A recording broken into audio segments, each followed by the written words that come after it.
Gisterand het ons dan verder gegaan deur te sê, ons het Sondag ook gesê, hoe is dit dat ek hierdie krag van God meer in my lewe sigbaar gaan kry, meer bewus gaan wees daarvan. En dan het ek gesê, die enigste ding wat ek maar altyd kan sê is, Matteus 6:6, gaan na jou binnekamer. Spandeer tyd, intimiteit met God, neem tyd. Dis 'n groeiproses waarin ons is. En dan gisterand, die wortel eintlik van alle probleme is die vlees, is die eie ek. En dan die laaste 4 punte wat ek gehad het is, ek moet op die punt kom waar die Heilige Gees my oortuig dat daar wel 'n lewe is, waar ek 24/7 in,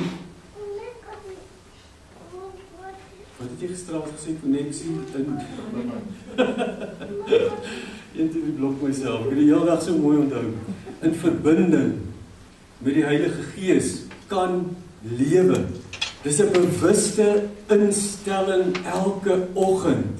Here, vandag wil ek met U wandel, met die wete, dat enige tyd van die dag kan iets gebeur, wat of my vlees gaan laat opstaan, of iets wat hierdie verbinding met die Here wil verbreek.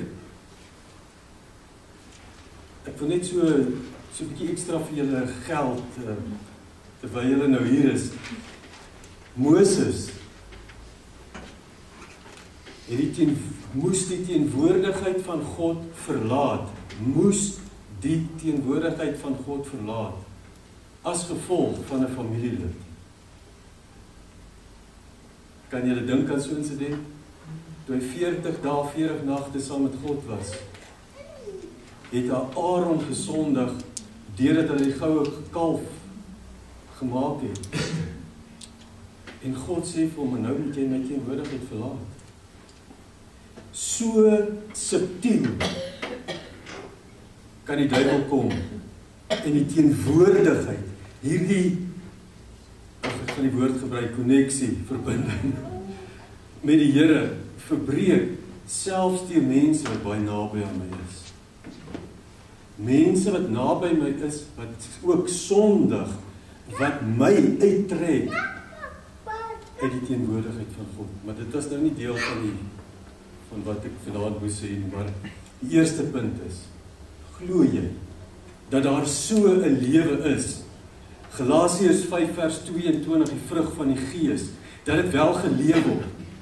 Ek het gister vir julle die voorbeeld genoem van toe ek skeieregter met rugby was, vir die ou vir my gesê het, ag, maar dis deel van die hitte van die stryd. Daar's te veel hitte van die stryd situasies waar ons 'n streep trek deur ons getuienis.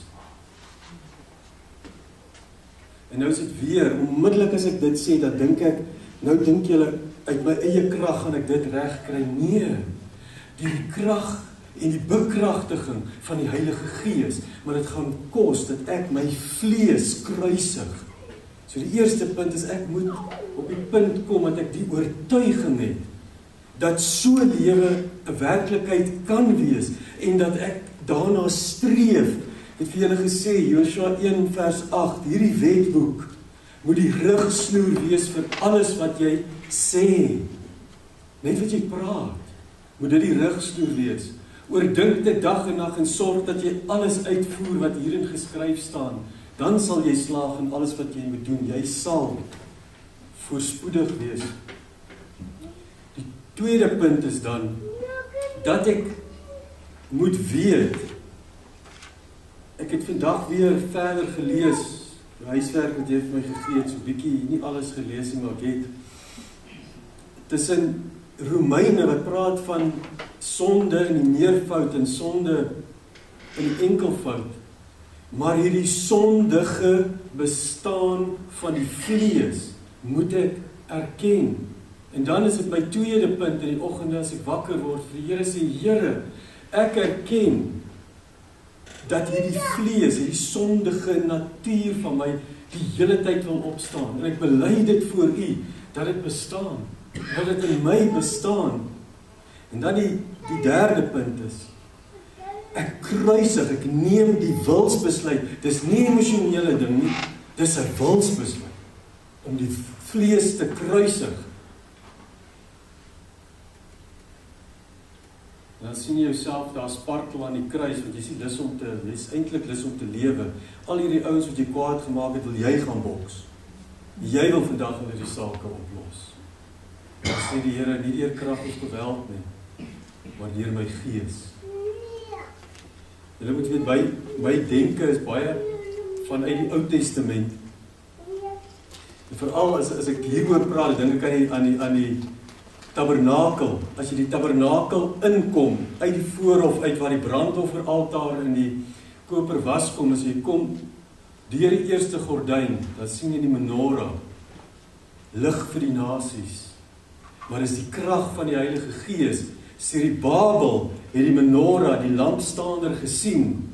En toe die lampstander sien, toe sê die Gees vir hom, nie deur krag of geweld nie, maar deur my Gees. En dit is wanneer ek dit moet vir myself baie keer sê, stop, trek terug, hou jou mond, bly stil.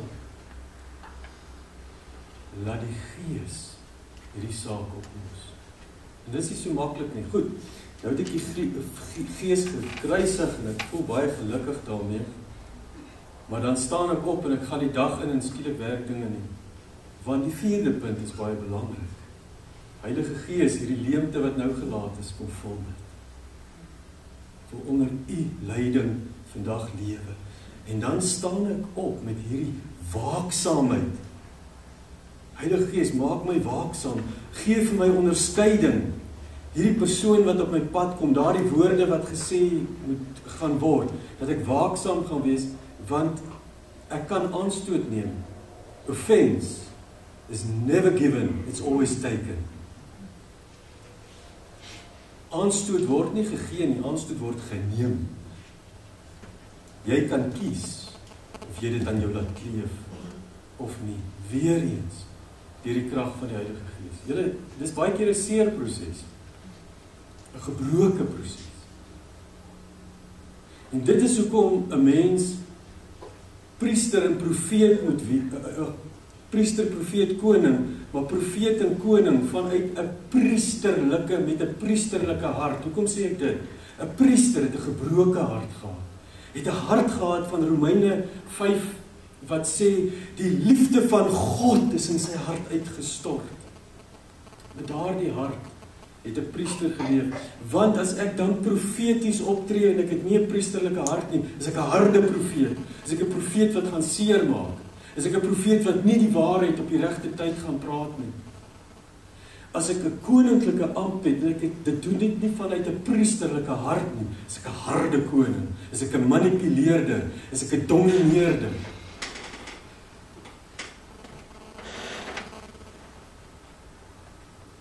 Dan moet ons dalk die kollekte opneem, dit is dalk nou die preek vir die aand.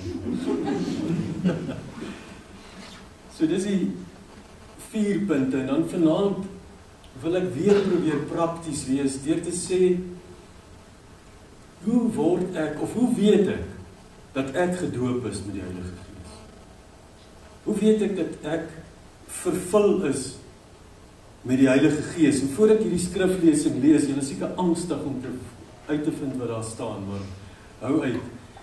In 2009 was ek in Dubai. En ek het 'n debat bygewoon tussen 'n moslim en 'n Christen. Die moslim het 20 minute gehad. Hy was dis 'n baie gerespekteerde akademikus, scholar. En hy het 20 minute gepraat. Die Christen was 'n ex-moslim wat op die oomblik 'n pastoor in die Karibiese eilande is. En dan kon hy praat. En dan begin hulle vir mekaar vra, en dan kan die gehoor begin vra. En toe sê hierdie moslim vir die Christen, hoe weet jy dat jy vervul is met die Heilige Gees? Toe sê hy, dis 'n baie maklike antwoord wat ek vir jou kan gee. Galasiërs 5 vers 22. iemand wat vervul is met die Heilige Gees leef liefde, vrede, vreugde, vriendelikheid, goedheid, getrouheid, nederigheid, selfbeheersing, en ek het een uitgelaat dat ek het pad huis toe as ek reis sal agterkom wat dit is. Toe sê hy vir hom, ek ken baie moslems wat ook so lief.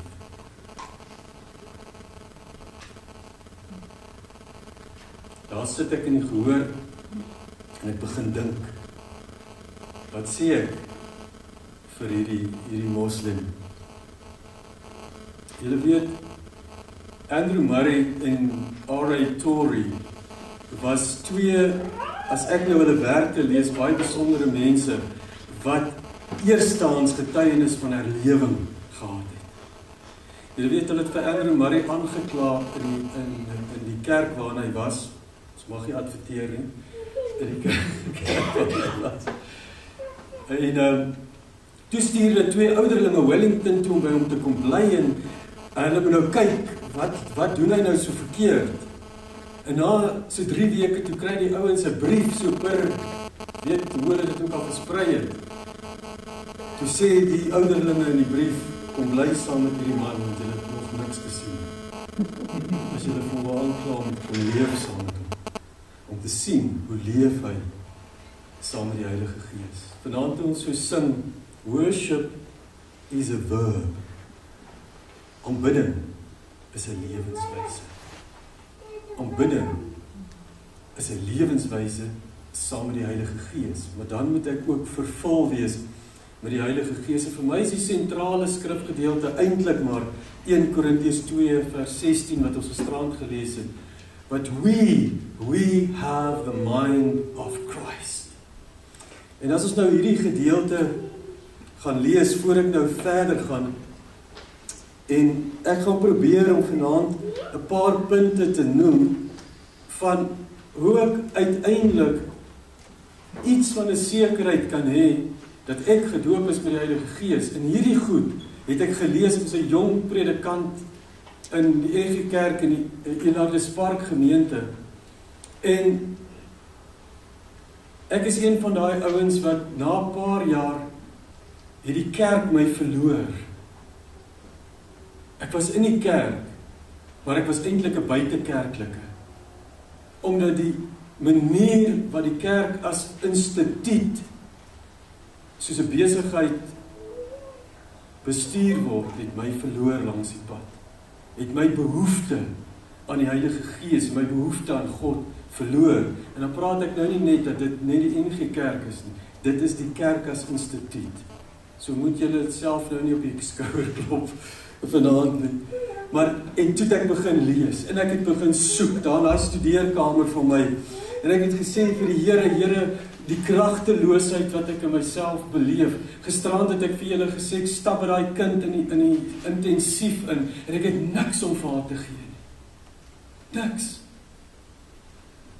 Alhoewel ek gedink het, ek het alles, want jy sien, ek het die verwarring wat ons het, as ons 'n ding in die Bybel lees, dan neem ons maar net van selfsprekend aan dat dit ek is, of deel van my lewe is, as dit nou positief is, as dit negatief is, dan skuif ek dit nou so bietjie een kant toe. As die profete vir Israel pak gegee, dan is dit nou nie heeltemal vir my nie. Maar as hy hulle seën, dan staan ons eerste in die ry saam met klomp ouens wat in stadions preek.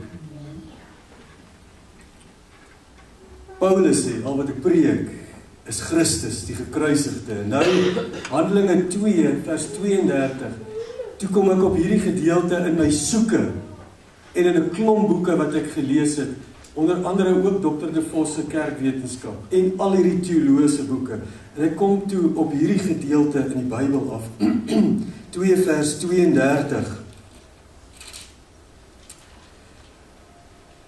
God het hierdie Jesus uit die dood laat opstaan. Onthou, dis nou Petrus wat hier praat. Hy probeer verduidelik wat gebeur hier nadat die Heilige Gees uitgestort is. En hy sê, God het hierdie Jesus uit die dood laat opstaan. Daarvan is ons almal getuies. Hy is verhoog aan die regterhand van God.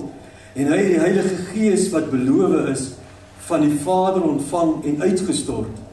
Dit is wat julle nou sien en hoor. Dawid het nie na die hemel opgevaar nie. En tog sê hy, die Here het vir my Here gesê, sit aan my regterhand, totdat ek jou vyande aan jou onderwerp het. Die hele Israel moet nou vas en seker weet, God het hierdie Jesus wat julle gekruisig het, Here en Christus gemaak. By die aanhoor hiervan is die mense diep getref en het hulle vir Petrus en die ander apostels gevra, wat moet ons doen, broers? Toe antwoord Petrus hulle, bekeer julle en laat elkeen van julle gedoop word in die naam van Jesus Christus en God sal julle sondes vergewe en julle sal die Heilige Gees as gawe ontvang. Wat God beloof het, is vir julle en vir julle kinders en vir almal wat daar ver is, vir almal wat die Here ons God na hom toe sal roep. Met nog baie ander woorde het Petrus getuig en hulle aangespoor. Laat julle red tussen hierdie ontaarde mense uit. Die wat sy woorde aangeneem het, is gedoop. En omtrent 3000 mense is op daardie dag by die getal van die gelowiges gevoeg. Hulle het hulle heelhartig toegelê op die leer van die apostels en die onderlinge verbondenheid, die gemeenskaplike maaltyd en die gebede. Vers 38.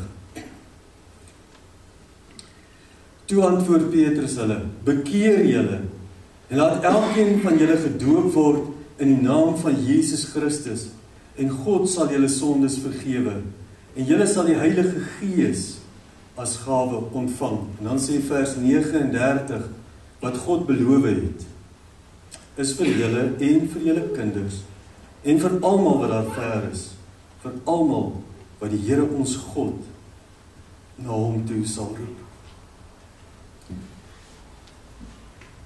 Daar's 'n stroming in die teologie wat ons die streepteologie noem. In Engels cessationism. Dit beteken die persone glo dat toe die apostels uitgesterf het, van daar af het daar nie meer genesings, die gawes van die Gees funksioneer nie meer nie. Dit het gestop by die apostels. Hulle praat van 'n geslote kanon. Die kanon is, hier is die Bybel, en dit wat hier gebeur het, het hier gebeur, en dis waar dit stop. En so, tussen hakies, dis so ek sou 'n pos in Dubai gekry het, jare terug, en ek en Hanlie het geglo, ons moet gaan. Een keer in baie min tye daarna, wat ons twee absoluut oor ding saamgestem het, en oor besit praat, absoluut saamgestem het, absoluut geweet, dis wat die Here wil. Maar die persoon wat my kollega sou wees, was 'n streepteoloog. En in die onderhoud het ek in my jong voortvarendheid daai tyd vra hulle vir my, hulle sê, this person is a cessationist, what do you think about that? Voor ek my kan kry, sê ek, oh my word. En net daar weet het ek die pos nie gekry nie. Hoewel, en weet julle, ek het die rus in die Here. En ek dink, miskien kan jy ook daai rus kry. Die Here voorsien,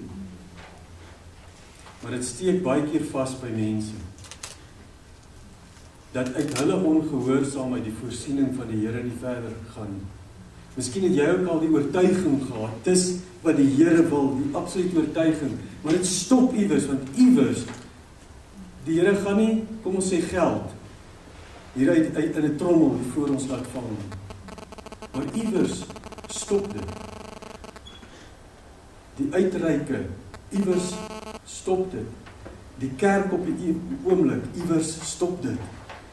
Maar in elk geval, die streepteologie, as julle net dit sal onthou, en dat ek nie daaraan glo nie. Dat ek absoluut glo, dat God gister, vandag dieselfde is, tot in alle ewigheid, dat hy nou 'n kragtige werk hier kan doen, dat hy kan genees, hoewel hy my broer nie genees het nie, Ek vra nie vrae daaroor nie. Dis vir my baie keer baie swaar, ek verlang na anderheid. Ek het nou dag vir hulle gesê, iemand het vir my 'n roosboompie gegee, en nou het ek hom geplant, peace roos, en ek dink toe, as ek so nou verlang, moet ek miskien met die roosboom gaan praat. Want as ek bang die bure sien my, en dan laat my opsluit of iets, nou doen ek dit nie. Maar God kan genees. Ja. God genees. Ek het vir julle die vertel so ligtelik dat ek vir 3 mense gebid het en is dood. Ek het ook op 'n ander keer in my gebrokenheid by 'n gebedsskool kom 'n vrou by my sê by paas met hierdie aggressiewe kanker gediagnoseer. Sal jy nie bid nie? Ek dog toe met my trekrekord, maar die Here het 'n ander trekrekord. Ek gaan in my gebrokenheid gaan ek nou ek bid en my man is genees. God is soewerein. Hy antwoord soos hy wil, wanneer hy wil, op sy tyd. Ek moet net rustig by hom bly, maar verstaan julle, dit is so 'n proses van die vlees en al hierdie tipe goed, maar net om vir julle te sê, God genees, die gawes van die Gees, die gawes aan die een kant, die ampte van wat die Gees in 'n plek stel, dit geld. En nou gaan ek 'n paar dinge vir julle noem vanaand. En as ons daar deur is, hoop ek sal julle, soos ek kan glo dat ek gedoop is met die Heilige Gees, met die wete dat 'n persoon gesê het, there's a moment of surrender, but there's a lifestyle of surrender. Daardie vervulling met die Heilige Gees, wanneer ek wedergebore word, die Gees wat in my kom woon, dit is waar, maar wat ek gister gesê het, daar's 'n elke dag 'n geofferde lewe, en 'n gekruisigde lewe, Romeine 12 vers 1 en 2, Galasiërs 2 vers 20, elke dag van my lewe om in hierdie koneksie met die Here te lewe. Die eerste een sê Petrus daar vir hulle, bekeer julle. Nou dink julle seker ek gaan julle almal uitnooi om voor op julle knieë te kom staan. Dis nie wat Petrus daar gesê het nie. Petrus het vir hierdie klomp Jode gesê, dink anders oor Jesus, want hulle het gesê hy is nie die Messias nie. Nou sê hy vir hulle, dink anders oor Jesus. Verander jou denke, verander jou hart en sien hom as die Messias. Sien hom as jou verlosser, verander jou denke. Maar verstaan jy, voor jy by hierdie punt kan kom, moes wedergeboorte plaasgevind het. Wedergeboorte kom nie vanuit my nie, dit kom van God af. Hy wederbaar my, en in reaksie op weer eens God se werking, gee ek my lewe vir hom. As jy gaan lees in Johannes 15, dan staan daar, ek het julle gekies, julle het my nie eens gekies nie. Ek was so trots op myself toe ek my hartjie vir Jesus gegee het toe ek 10 jaar oud was. Net om later uit te vind, hy het my kom kies. Ek het hom nie gekies. Ek het nie my hart vir hom gegee. Hy het my kom kies. Hy het my teen hom kom vasdruk. Hy het vir my iets kom openbaar van sy liefde en wie hy is. En hy het my wederbaar, hy het my totaal verander, dat ek van 10-jarige ouderdom nie anders kon as om Jesus sentraal in my lewe te hê nie. Ek dink daar was seker al voor dit, maar weet julle, net voor dit was daar 'n paaskonferensie. Die kerk het baie sulke konferensies gehad waar ons so saamgekom het, veral Desember maande. Hemel, dit was lekker. Dan het al die dominees en die moderateursvergaderings en al daai goed was daar in Bloemfontein onder andere gehou. Op daai konferensie getuig hierdie ouens hoe hulle Here ken. Ek was net so begins na 2 en ek het hulle so gekry gedog, ag, dis goed vir julle. Ek ken die Here nie en ek pla my ook nie. Dit was letterlik my gedagte. Julle daai Oktober, weer eens by gemeentekamp in Ombeni de Tooi, die oggend gepreek, en net daar drop die pen en breek dit deur in my hart. dink ek anders oor hierdie Here. As ek sê Jesus is my verlosser, of Christus dan, as ek sê Jesus Christus, wat dink julle? Wat se goed kan ons nog by dit sê? Kyk, Christus beteken ons gesalfde. Wat kan ons nog sê? Jy sien, hoe gebeur dit? Begin julle toespreek, julle gaan nooit weer oopkom nie. Wat se gedagtes kom nog by jou op as jy oor Jesus dink? Meester. Verlosser, Here, Redder. Nou kom ek sê iets vir julle by. Wat die Jode, voordat nou in Grieks na Christos vertaal is, Messias gesê het. Messias beteken gesalfde om my koning te wees. As sê my Jesus daar op sy troon nou, hoe dink jy hoef my nie te antwoord nie, anders nou. Nou kom daar ons 'n element van aanbidding by. Eer, gehoorsaam hom.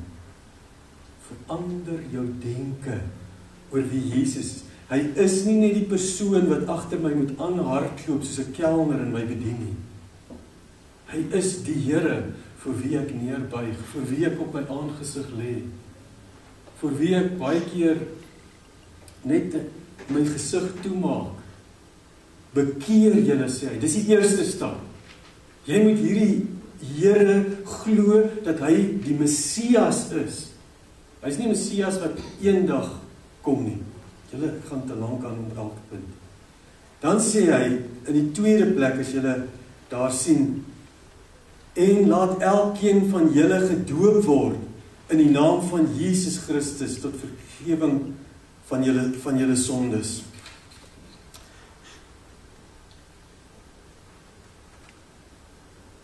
Bekeer julle, laat julle gedoop word.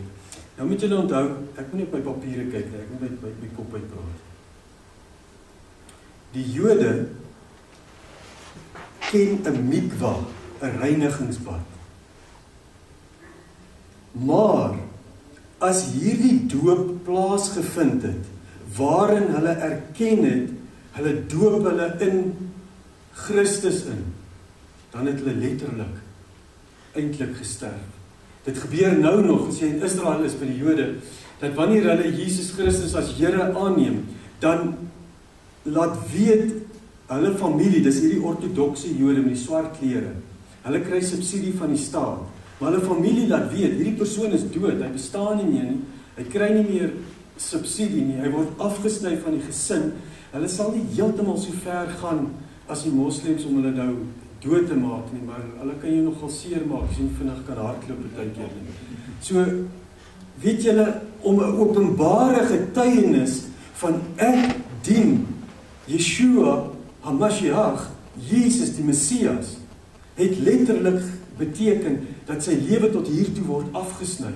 En nou is hierdie persoon op sy eie. Toe ek daar gebly het in Jerusalem, het jy van hierdie ortodokse Jode, hulle lyk ortodoks. Maar daar was een in die huis van gebed waar ek 'n vrywilliger was.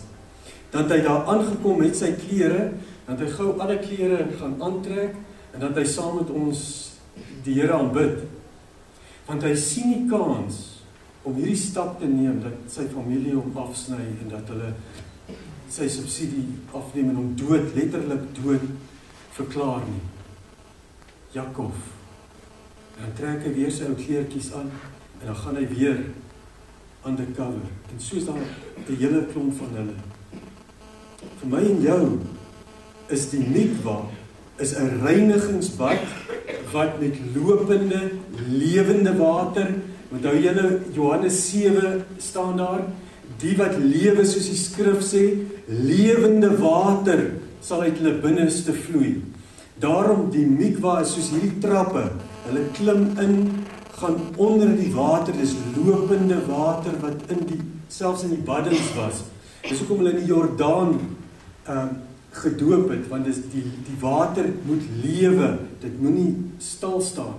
Maar die reinigingsbad is, hulle het ingegaan, gesterwe in Christus, opgestaan in 'n nuwe lewe in Christus, letterlik 'n nuwe lewe. Hulle het letterlik hulle familie afgesweer. Vir ons vandag vra dit, is jy bereid om enige plek waar jy gaan 'n openbare getuienis, buiten dat die doop 'n werklikheid is, maar om eintlik jou eie dood te verklaar deur jou lewenswyse, hoe jy dinge in die lewe doen. Nou is hier 'n interessante teks. 1 Korintiërs 10 vers 1 en 2. Broers, ek wil julle daaraan herinner dat ons voorvaders almal onder die beskerming van die wolk was en almal veilig deur die see gegaan het, omdat hulle almal vir Moses gevolg het, is hulle almal in die wolk en in die see gedoop. Wat is die doop van Moses waarvan hy hier praat? Kom ons kry die prentjie. En dan vat ek julle deur wat hier gebeur het. Hier trek die Israeliete uit Egipte. Hierdie is die Rooi See. Nou kom hulle by die Rooi See. Wat beteken die eerste ding van die doop van Moses? Hulle draai hulle rug op Egipte. Ek maak klaar met Egipte. Ek sny my af van Egipte. Daai vorige lewenswyse van afgodsaanbidding, van sondige lewenswyse, draai ek letterlik my rug. Onthou, daar was baie voorsiening ook vir hulle. Maar dit gaan ook oor al die seer wat hulle beleef het, al die trauma wat hulle beleef het.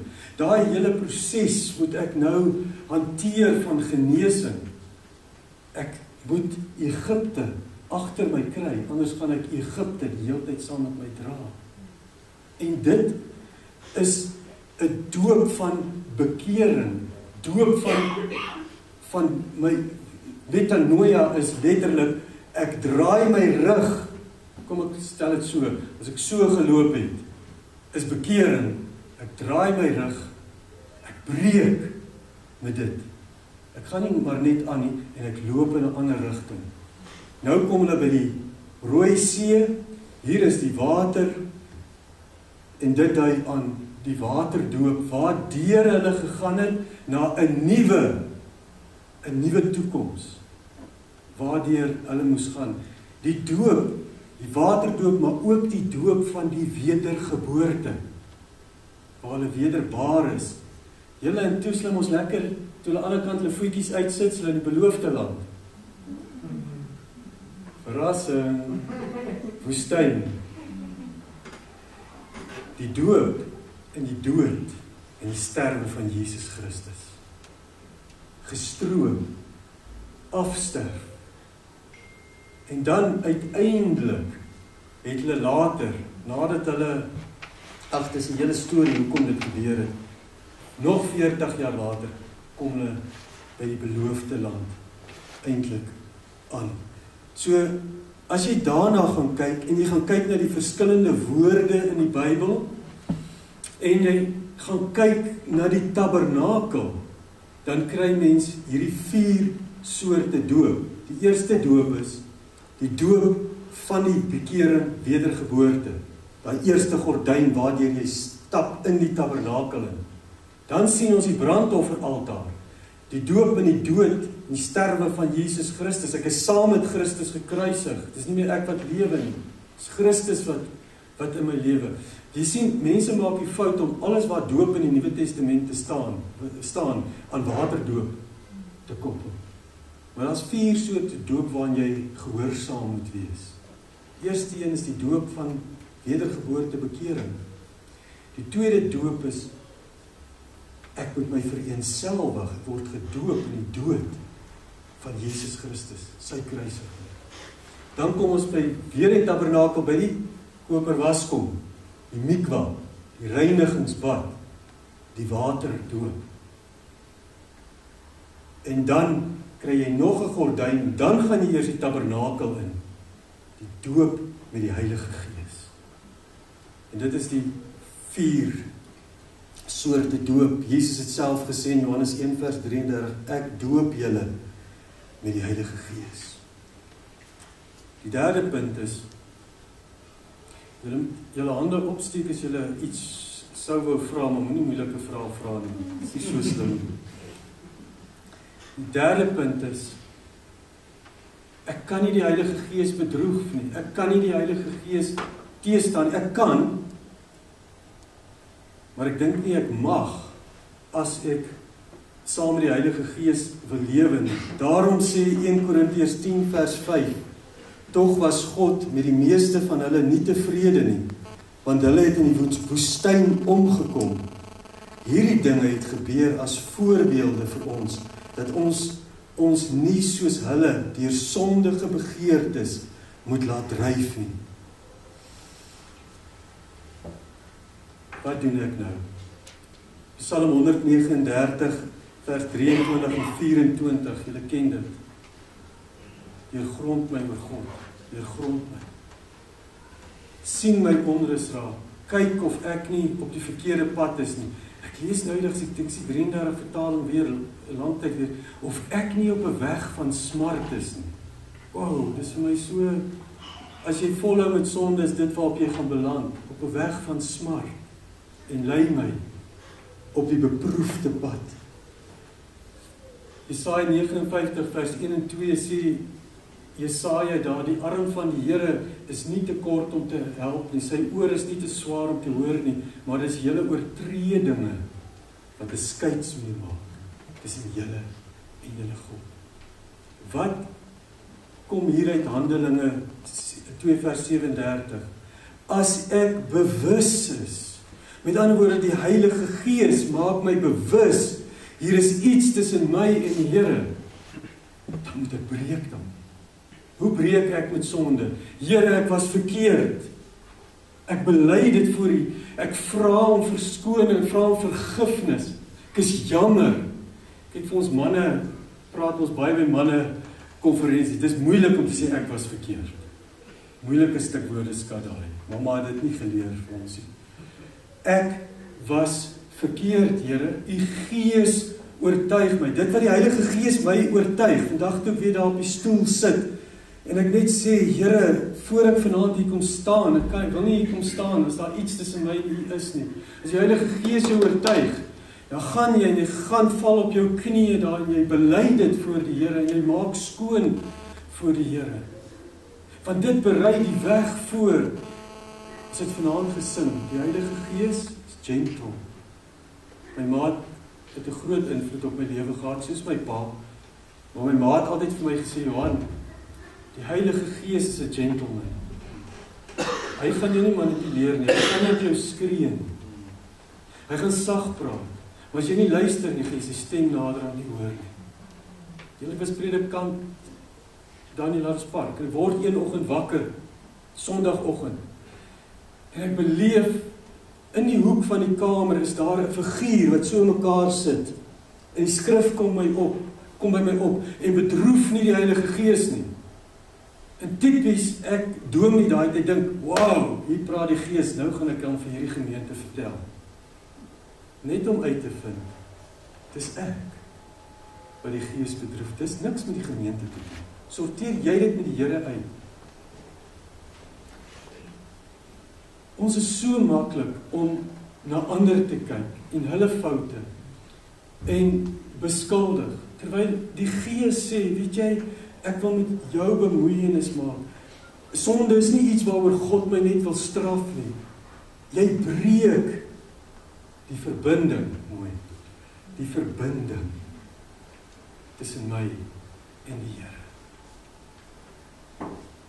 Breek, as daar enige iets is wat die Heilige Gees aan jou openbaar, moenie met hom stry nie. Sê net, ek is verkeerd, ek is jammer, ek wil dit nie weer doen nie, en dit is verskriklik belangrik. Ek breek hiermee. Gaan dit nie doen. Dan kan ek vir die Gees, die Heilige Gees, help my om dit nie weer te doen. Belydenis is nie, Here, as ek vandag iewers gesondig het, vergewe ons menigvuldige sondes.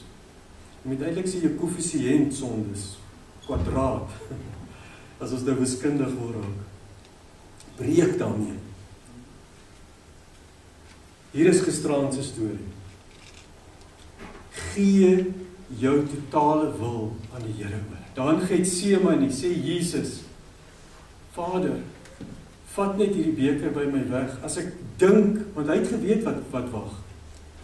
En onthou, Jesus het dit belewe vanuit sy menslike natuur. Soos wat ek en jy nou hier is, ons menslike natuur.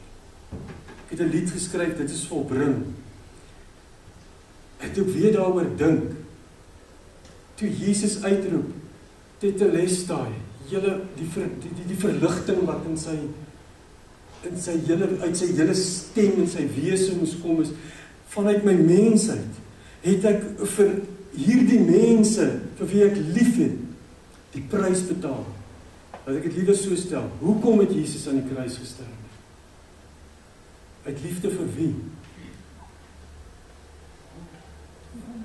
Liefde vir ons.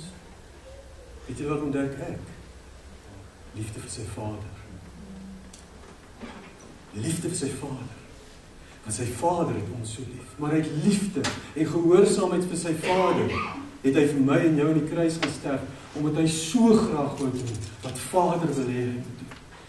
Johannes 5 vers 9, doen net wat Vader wil hê. Johannes 17 vers 4 sê hy, Here, ek het gedoen wat U wou gehad het ek moet doen.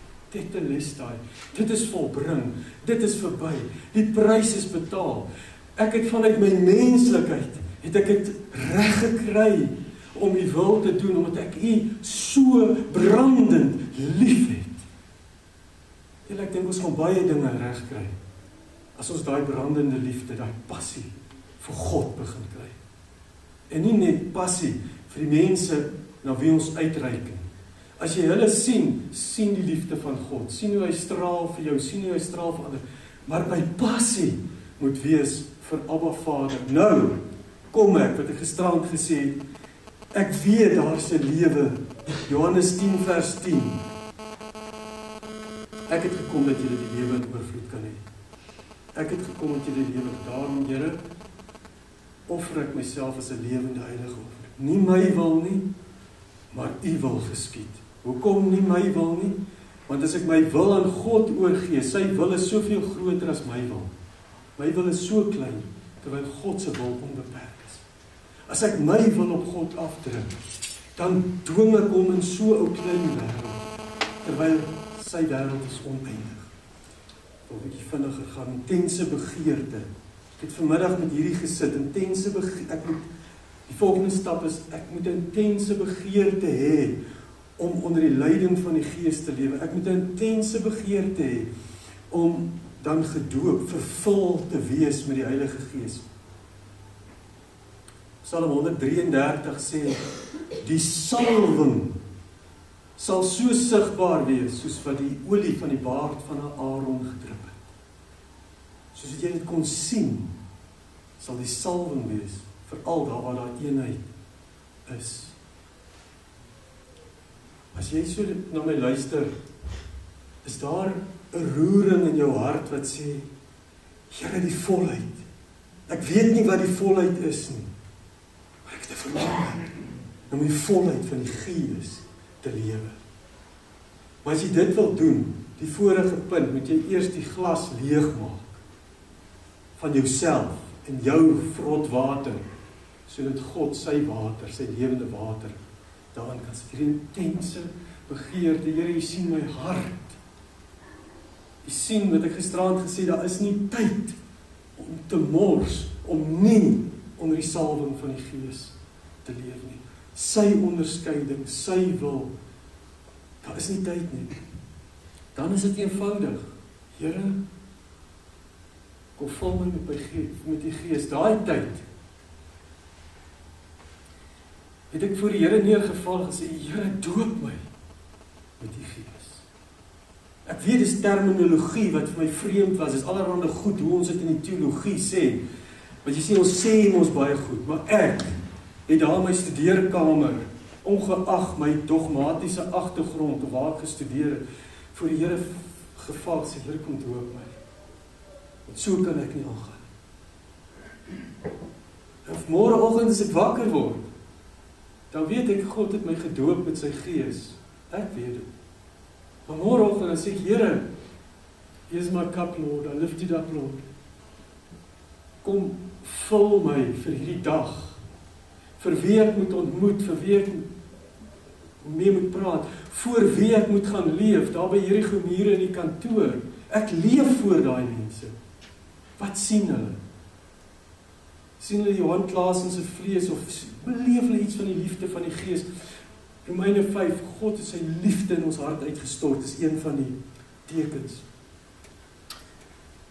Bid, sê ek hier daagliks, om die vervulling van die Heilige Gees. Hoekom glo ek en jy dit?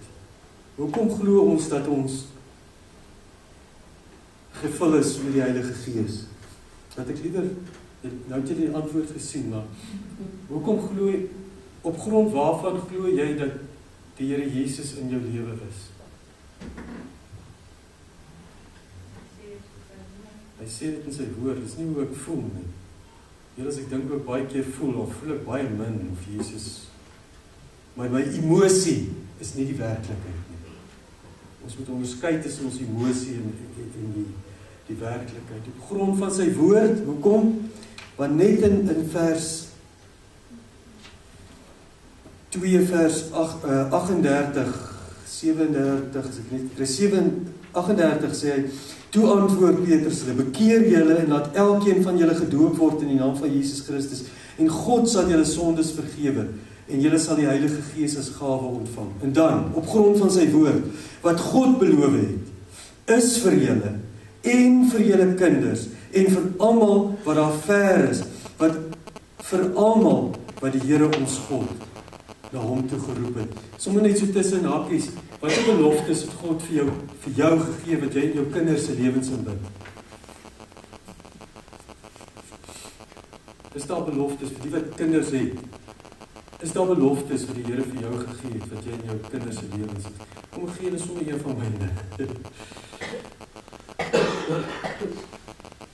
Wat God beloof het, is vir julle, en vir julle kinders, en vir almal wat daar ver is. Here, en nou sê ek dit vir die Here, Here, ek beloof dat die wedergeboorte, bekering, dat die dooping, die vervulling met die Heilige Gees, dat dit deel van my kinders se lewe gaan word. Hier staan dit in die woord, ek bring dit net voor u vanmôre, Here, of vanaand, of vanmiddag, baie keer sien 1 en 2 bid ek dit, ek bring dit net voor u. Here, hier is Tian en Marita, hier is Emile en Yvette, hier is klein Jean, wat nou 7 maande oud is.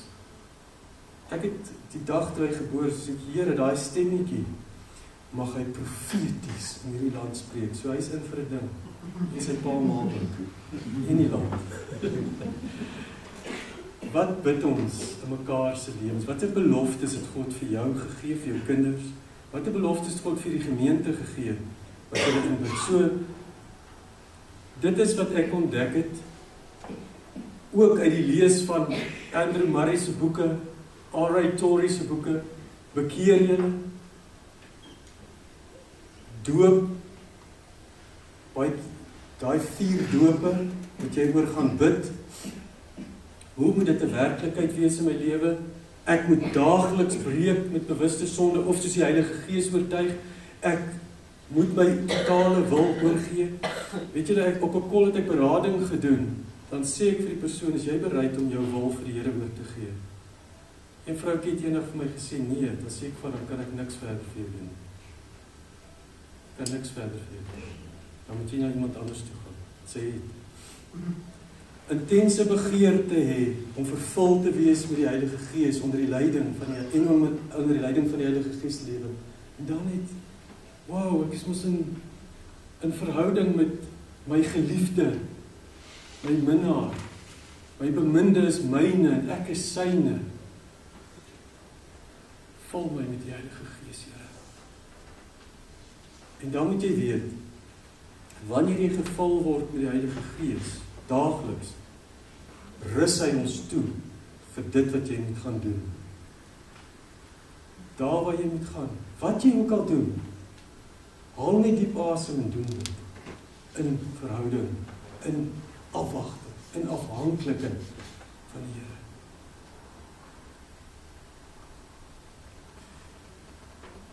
As julle na hierdie 3 preke, wat het ook al, teachings, wat julle ook al dit wil noem, luister.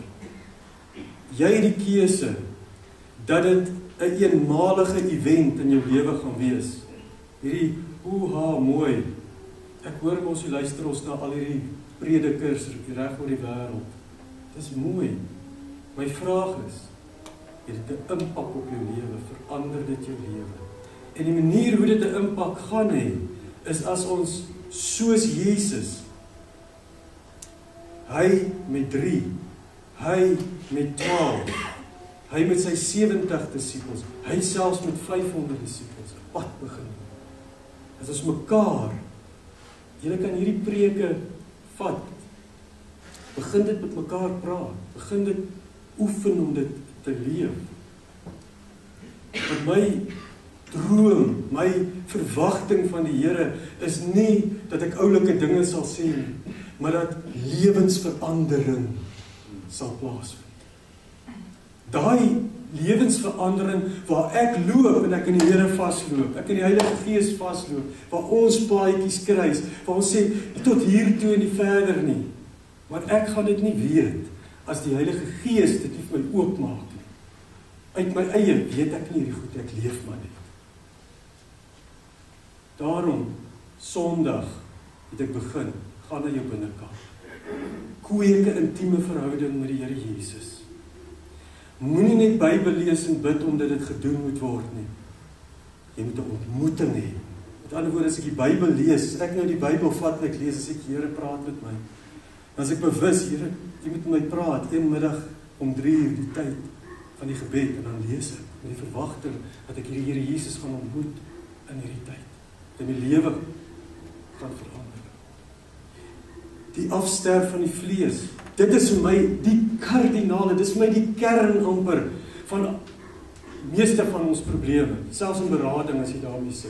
Die vlees, ek wil wen, ek wil revenge, wraak neem. Ek probeer in Afrikaans praat. Wraak, bitter. Dis deel van ons lewe. En dis die brilletjie wat ons baie keer opsit en na ander mense kyk. En wat sien ons? Bitterheid, wraak, liefdeloosheid. Maar dis nie daar nie. Dis hier. Dis hier. Here, baie dankie dat ons maar sommer net so by U kan stil word. Ek wil net vra, Heilige Gees, kom bevestig U die woord. Hierdie kan net hier voor op hierdie mat val. Dit kan op die rotse val. Kan vinnig opkom, dit kan net so verdroog. Of Here, U kan vanaand 'n nuwe pad met iemand begin loop. By die wete, die Gees van God is oral by my. Sien my gedagtes, hoor my praat, sien my lewe. En daarom, Here, wil U net vanaand deur die Gees kom en self die oortuigingswerk kom doen. As ek so baie keer vir U sê, Here, hier gee ek dit nou vir U terug. Dit is gedoen, Here. Dit is gesê, Here. Maak daarmee nou wat U wil. Help net dat ons gehoorsaam sal wees. Ek wil U verheerlik word. In die naam van Jesus Christus ons Here. Amen.